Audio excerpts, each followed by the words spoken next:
lorsque le majordome nous ouvre le portail sur la petite place Croce dei Vespri, on est tout de suite ébloui par le grand patio ombragé d'arbres et de plantes luxuriantes qui apportent de la fraîcheur en plein cœur de l'été.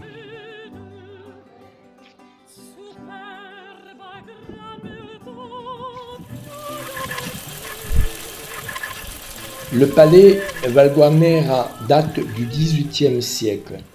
Une famille bourgeoise richissime l'a acquis au XIXe siècle et maintenant, il est la propriété de la famille Gangi, d'où son nom actuel.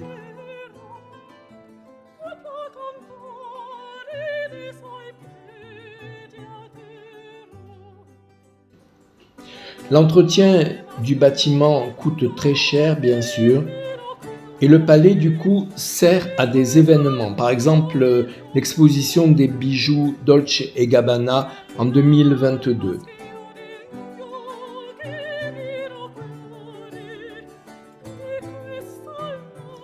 Une enfilade de salons, dont le deuxième, que la princesse Gangi a renommé Visconti, car le célèbre cinéaste avait fait changer la tapisserie de ce salon pour son film.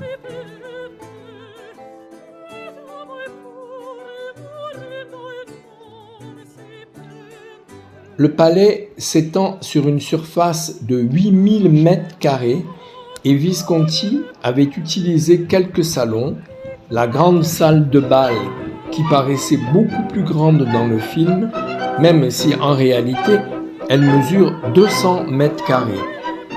Le salon des miroirs également a été utilisé par Visconti et ses deux boudoirs, ainsi que la terrasse, magnifique, avec de la faïence et des plantes luxuriantes partout. C'est sur cette terrasse qu'a eu lieu dans le film le banquet. On raconte d'ailleurs qu'Alain Delon avait demandé à la princesse Gangi de revenir dans le palais quelques années avant sa mort. Et je crois que ça a eu lieu. Quant à Claudia Cardinal, on ne sait pas. Mais ce film a marqué sa vie et sa carrière.